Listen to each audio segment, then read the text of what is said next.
I'm trying to get like a background where you guys are like.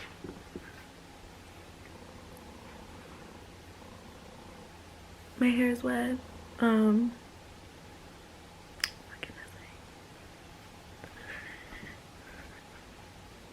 Where's my pants?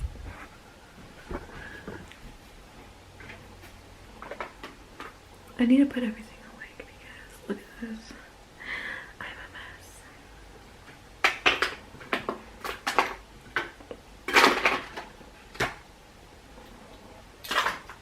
I'm not used to this.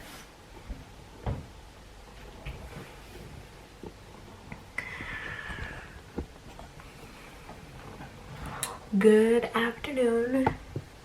So today is September 28th and I just want to get on here real quick. I did have an appointment earlier today in the morning for blood work and an ultrasound, and I actually just got a call back from my nurse.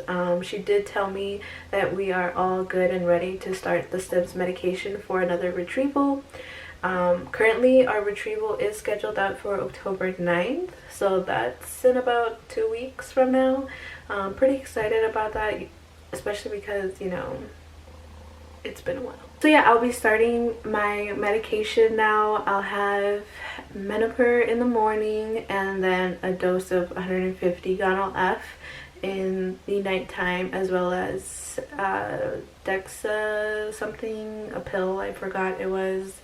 I'll be taking that at night. I never had any issues before with my medication, so you know, I am completely all for it. Hopefully I start vlogging everything, so you guys are like a little bit more informed of it and how I reacted, because I was really emotional last time I did a retrieval. All the medication became overwhelming, but this time I don't think it will be, just because I know how it is, but we'll see. How are you? Good, and yourself? Good, good. So, we are going to keep everything the same, and then Friday morning, we want to see you back, and then we will also want you to start your Cetrotide Friday morning.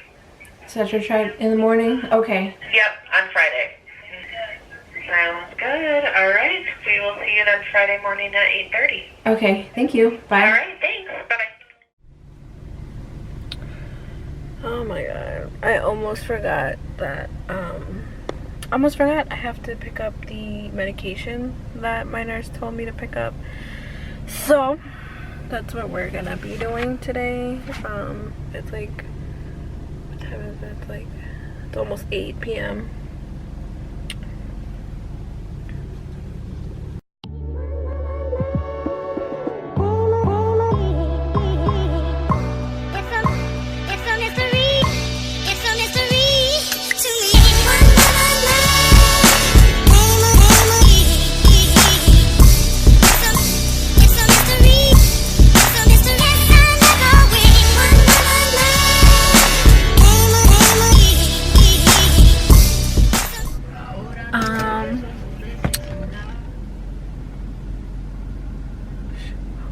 Today is last ultrasound and blood work, so I'm kind of late, so we'll see how it goes, and then tomorrow is retrieval day.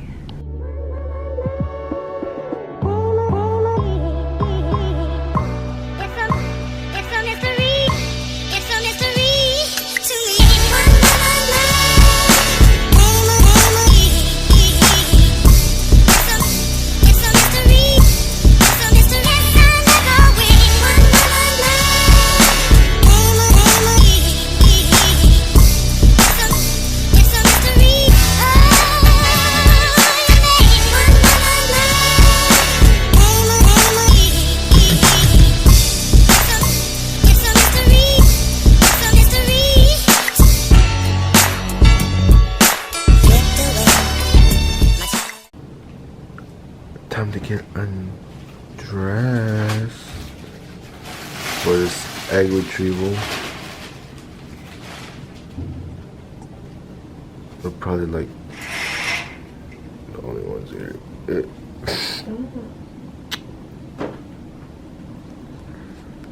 Yup.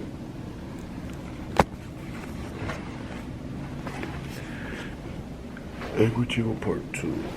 Talk about your guesses. Huh? Your guess. Oh, she's guessing we're gonna have like about 23 to 25 eggs. Eggs? Follicles, Follicles, my bad, follicles. I'm guessing we're gonna have 30 follicles. So we shall see who wins the bet. Wait, there's a bet? Whoever wins this bet gets free food for the rest of the month. No questions asked. How What does it that is. free food win? Don't listen to her. Ignore her.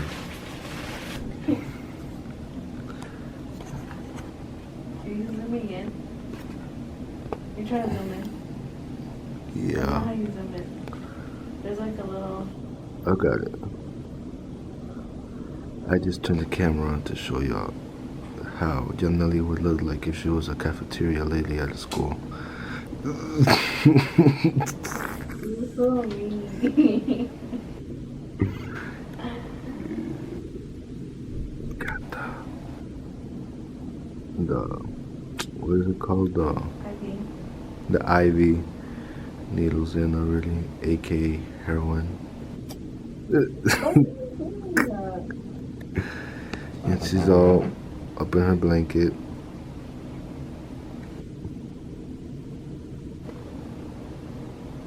Yeah. Alright. So I realized that I never made an updated video on our follicles that were collected on October 9th. Eliezer isn't here with me. I would have preferred that he was here with me to make the video on the embryos, but he works, so it's okay. So on October 9th, when we had our retrieval, our second retrieval, they notified us that 24 follicles were retrieved, 17 on my left and then 7 on my right. And if you remember on my clip, I guessed that it was going to be between 23 to 25, just because my RE did inform me that, you know, it's a possibility that my right ovary wouldn't produce any to, you know, barely any, and that's basically what happened. He said it's normal because I had surgery like not even a month or two before the second retrieval, and as long as we know that it's still releasing follicles, you know, it should be fine. So I'm glad about that. So my clinic, they don't update us every day. I'm pretty sure all clinics do that. So they only update us on the first day, which is retrieval day. They'll update us on the second day, and then lastly they'll notify us on the 6th day, which is the final freeze day. So on the second day, they informed us that out of the 24 follicles, 17 were mature and 8 had fertilized. So we only had 8 at the time. And then on day 6, I got a call and we were informed that out of the 8, 7 were able to make it to freeze. I was really panicky because first retrieval we only had 2 follicles that were able, or 2 embryos that were able to make it a freeze. So I was really paranoid, and I was at least hoping for 3, but we had 7. So I was really happy. We were really happy about that. So this time I'm a little bit more educated on the whole IVF and embryo, you know, information kind of, and I decided to ask the gradings of the embryos, because my first retrieval I didn't really ask for the gradings until the day of retrieval. And if you've watched my videos before, we do have currently 1 more embryo that's currently already frozen, and that one, I believe that was a grading of as a 5 AB, I believe it was. I'm not quite sure. But anyways, these 7 I asked for the grading, so I wrote it all down. So on day 5 they were able to freeze 5 embryos.